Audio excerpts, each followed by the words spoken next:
ब्रह्मांड के गर्भ में एक ऐसी घटना आकार ले रही है जो न केवल खगोल विज्ञान की दुनिया में हलचल मचाने वाली है, बल्कि ज्योतिष शास्त्र के जानकारों के माथे पर भी चिंता की लकीरें खींच रही है। साल 2026 का आगाज होते ही ग्रहों की चाल कुछ ऐसा इशारा कर रही है मानो प्रकृति हमें किसी बड़े बदलाव के लिए तैयार कर रही हो। क्या आप जानते हैं कि 2026 के फरवरी महीने में एक ऐसा दिन आने वाला है जब सूरज की सुनहरी रोशनी पर एक काला पर्दा गिर जाएगा। ये कोई मामूली घटना नहीं है, ये साल का पहला सूर्य ग्रहण होगा जो ठीक महाशिवरात्रि के पवित्र पर्व के आसपास घटित होने जा रहा है। लेकिन ठहरिए, सबसे बड़ा और महत्वपूर्ण सवाल यह है कि क्या यह ग्रहण आपके शहर, आपके गांव या आपके घर के ऊपर दिखाई देगा?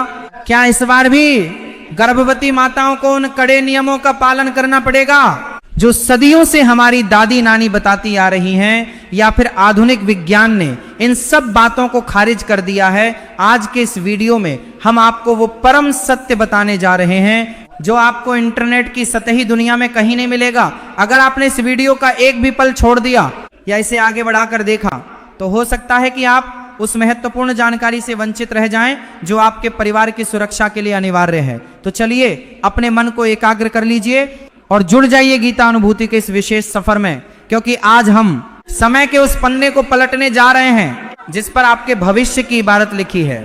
अक्सर हम अपनी रोजमर्रा की जिंदगी में इतने व्यस्त हो जाते हैं कि हमें आसमान में होने वाले बदलावों का पता ही नहीं चलता। हम सोचते हैं कि सूरज तो रोज निकलता है और रोज ढलता है, इसमें नया क्या है? लेकिन हमारे झष्यों ने हजारों साल पहले ही अपनी दिव्य दृष्टि से ये देख लिया था कि जब जब सूर्य पर संकट आता है, जब जब राहु की काली छाया सूर्य देव को ग्रसने का प्रयास करती है, तब तब पृथ्वी पर हाहाकार मचता है। समुद्र में ज्वार भाटा आता है, पशु पक्षी अपना रास्ता भूल जाते हैं और इंसान का मन बिना किसी कारण के बेचैन होने लगता। 2026 का यह पहला सूर्य ग्रहण इसलिए भी खास है क्योंकि यह कुंभ राशि में लगने जा रहा है। कुंभ राशि, जिसे न्याय के देवता शनि देव का घर कहा जाता है। जरा सोचिए, जब ग्रहों का राजा सूर्य अपने ही पुत्र लेकिन परम शत्रु शनि के घर में जाकर कमजोर पड़ जाएगा और ऊपर से राहु का साया उसे घेर लेगा, तो ब्रह्मांड में कितनी उथल पुथल मचेगी। यह केवल एक खगोलीय घटना नहीं है, बल्कि ये ऊर्जाओं का एक महासंग्राम है जिसका सीधा असर आपकी जेब, आपकी सेहत और आपके रिश्तों पर पड़ने वाला है। अब आप सोच रहे होंगे कि आखिर वो तारीख कौन सी है जब ये सब होने वाला है, तो अपने दिल की धड़कनों को थाम लीजिए और इस तारीख को अपने अंतर्मन में उतार लीजिए। ये घटना घटित होगी फाल्गुन मास की अमावस्या को। अंग्रेजी कैलेंडर के अनुसार ये तारीख है 17 फरवरी 2026। दिन होगा मंगलवार का। जी हाँ, मंगलवार का दिन जो हनुमान जी का दिन होता है और मंगल ग्रह का भी प्रतीक है। मंगल का अर्थ है ऊर्जा और आग, और सूर्य भी आग का गोला है। जब आग का मिलन आग से होगा और उस पर ग्रहण लगेगा तो इसका प्रभाव बहुत ही तीव्र होने वाला है। लेकिन यहाँ एक बहुत बड़ा रहस्य छिपा है जिसे समझना आपके लिए बेहद जरूरी है। बहुत से लोग पंचांग खोलकर बैठ गए होंगे और डर रहे होंगे कि 17 फरवरी को क्या होगा, लेकिन आपको डरने की नहीं बल्कि समझने की जरूरत है। सबसे पहले बात करते हैं समय की, क्योंकि ज्योतिष में समय ही सबसे बलवान है। भारतीय समयानुसार यह सूर्य ग्रहण 17 फरवरी की शाम को शुरू होगा, जब भारत के कई हिस्सों में सूरज ढलने की तैयारी कर रहा होगा या ढल चुका होगा। इसका स्पर्श काल और मोक्ष काल यानी ग्रहण का शुरू होना और खत्म होना एक लंबी अवधि तक चलेगा। यह एक वलयाकार सूर्य ग्रहण होगा। वलयाकार का मतलब है कि चंद्रमा सूरज के सामने तो आएगा लेकिन वो सूरज को पूरी तरह ढक नहीं पाएगा। नतीजतन सूरज का बाहरी किनारा एक चमकती हुई अंगूठी की तरह दिखाई देगा जिसे दुनिया रिंग ऑफ फायर के नाम से जानेगी। यह नजारा देखने में जितना अद्भुत होगा, इसका ज्योतिषीय प्रभाव उतना ही गहरा होगा। लेकिन अब मैं जो बताने जा रहा हूं उसे सुनकर आप राहत की सांस लेंगे या शायद थोड़ा मायूस भी हो जाएं। यह सूर्य ग्रहण भारत में दिखाई नहीं देगा। जी हाँ, आपने बिल्कुल सही सुना। 17 फरवरी 2026 का यह ग्रहण भारत की भूमि से अदृश्य रहेगा। यह मुख्य रूप से अंटार्कटिका में पूर्ण रूप से और दक्षिणी अमेरिका और अफ्रीका के कुछ सुदूर दक्षिणी हिस्सों में आंशिक रूप से दिखाई देगा। अब यहाँ एक बहुत बड़ा प्रश्न उठता है जो हर श्रद्धालु के मन में आता है कि गुरुजी, अगर ग्रहण भारत में नहीं दिख रहा है तो क्या इसका हम पे कोई असर नहीं होगा? क्या हमें सूतक के नियमों का पालन नहीं करना चाहिए? ये वो मोड़ है जहां 99% लोग गलती कर बैठते हैं। वो या तो अंधविश्वास में पड़कर बहुत ज्यादा डर जाते हैं या फिर आधुनिक बनने के चक्कर में हर नियम को तोड़ देते हैं। लेकिन गीता अनुभूति पर हम आपको शास्त्र और विज्ञान दोनों का सही संतुलन बताते हैं। हमारे धर्मशास्त्र विशेषकर निर्णय सिंधु और धर्म सिंधु साफ साफ शब्दों में कहते हैं कि जिस स्थान पर ग्रहण दृश्य नहीं होता वहां उसका सूतक काल मान्य नहीं होता। इसका सीधा अर्थ यह है कि 17 फरवरी 2026 को भारत में मंदिरों के कपाट बंद नहीं किए जाएंगे। देवी देवताओं की मूर्तियों को स्पर्श करने पर कोई मनाही नहीं होगी और न ही आपको खाने पीने की वस्तुओं में तुलसी दल डालने की अनिवार्यता होगी। आप सामान्य दिनों की तरह पूजा पाठ कर सकते हैं, अपने दफ्तर जा सकते हैं और अपना हर काम कर सकते हैं। लेकिन, और ये एक बहुत बड़ा लेकिन है जिसे आपको नजरअंदाज नहीं करना चाहिए। शास्त्रों का यह नियम सामान्य जनमानस के लिए है, लेकिन ऊर्जा के स्तर पर विज्ञान कुछ और ही कहता है। पृथ्वी एक ही है और हम सब एक ही छत के नीचे रहते हैं जिसे हम वायुमंडल कहते हैं। जब अंटार्कटिका में सूर्य पर ग्रहण लगेगा तो वहां से निकलने वाली नकारात्मक तरंगें, जिन्हें वैज्ञानिक भाषा में रेडिएशन में बदलाव कहा जा सकता है, वो पूरी पृथ्वी के वायुमंडल में कंपन पैदा करती हैं। यह ठीक वैसे ही है जैसे तालाब के एक कोने में पत्थर फेंकने पर लहरें दूसरे कोने तक पहुंचती हैं, भले ही पत्थर वहां न गिरा हो। इसलिए जो लोग बहुत ज्यादा संवेदनशील हैं, जो बीमार हैं, बुजुर्ग हैं और सबसे महत्वपूर्ण जो हमारी गर्भवती माताएं और बहनें हैं, उन्हें इस दौरान थोड़ा सतर्क रहने की सलाह दी जाती है। ये डरने की बात नहीं है, ये एहतियात की बात है। जैसे हम बारिश ना होने पर भी बादल देखकर छाता साथ रख लेते हैं, वैसे ही ग्रहण न दिखने पर भी हमें कुछ सावधानियां बरत लेनी चाहिए। गर्भवती महिलाओं के लिए ये समय विशेष ध्यान देने योग्य होता है। भले ही सूतक ना हो, लेकिन 17 फरवरी की शाम को जब ग्रहण अपने चरम पर हो तो गर्भवती महिलाओं को कोशिश करनी चाहिए कि वे घर से बाहर न निकलें, विशेषकर खुले आसमान के नीचे जाने से बचें। पुरानी मान्यता है कि ग्रहण के समय वातावरण में दूषित कीटाणु और नकारात्मक शक्तियां सक्रिय हो जाती हैं, जो गर्भ में पल रहे शिशु की कोमल त्वचा और उसके मानसिक विकास को प्रभावित कर सकती हैं। इसलिए हमारे बुजुर्ग कहते थे कि ग्रहण के समय गर्भवती महिला को काटना, सिलना या किसी भी धारदार चीज का इस्तेमाल नहीं करना चाहिए। इसके पीछे का मनोवैज्ञानिक कारण यह है कि माँ का मन उस समय पूरी तरह शांत और सात्विक रहना चाहिए। अगर माँ हिंसक कार्यों में या काटने छांटने में व्यस्त रहेगी तो उसका असर बच्चे के स्वभाव पर पड़ सकता है। इसलिए आप उस समय अपने कमरे में आराम से बैठें और मन ही मन भगवान कृष्ण के बाल रूप का ध्यान करें या फिर अपने इष्ट देव का मंत्र जाप करें। अब बात करते हैं कुंभ राशि और अन्य राशियों पर इसके प्रभाव की। जैसा कि मैंने पहले बताया, ये ग्रहण कुंभ राशि में लग रहा है। कुंभ वायु तत्व की राशि है और इसके स्वामी शनि हैं। सूर्य और राहु का ये गठबंधन कुंभ राशि वालों के लिए मानसिक तनाव का कारण बन सकता है। आपको लग सकता है कि आपके काम बिना वजह रुक रहे हैं या आपके अपने ही लोग आपके खिलाफ षड्यंत्र रच रहे हैं। यह मतिभ्रम की स्थिति राहु पैदा करता है। राहु का काम ही है धुंध पैदा करना। आपको वो चीजें दिखेंगी जो असल में है ही नहीं।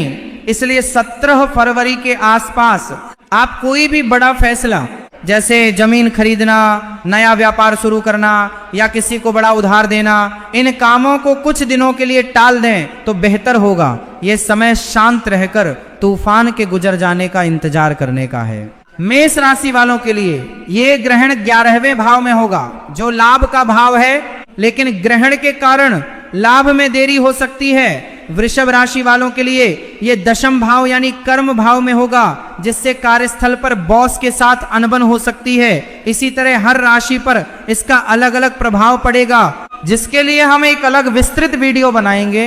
लेकिन एक सामान्य उपाय जो हर राशि का व्यक्ति कर सकता है वो है सूर्य की उपासना। 17 फरवरी की सुबह ग्रहण शुरू होने से पहले आप ब्रह्म मुहूर्त में उठें, स्नान करें और तांबे के लोटे में जल लेकर उसमें थोड़ा सा गुड़, लाल फूल और अक्षत मिलाकर सूर्य देव को अर्घ्य दें। जल चढ़ाते समय अपनी दृष्टि गिरती हुई जल की धारा पर रखें और सूर्य देव से प्रार्थना करें कि हे जगत के स्वामी, मेरे और मेरे परिवार पर आने वाले हर संकट को आप अपनी किरणों से भस्म कर दें। ये छोटा सा उपाय आपको एक अदृश्य सुरक्षा कवच प्रदान करेगा।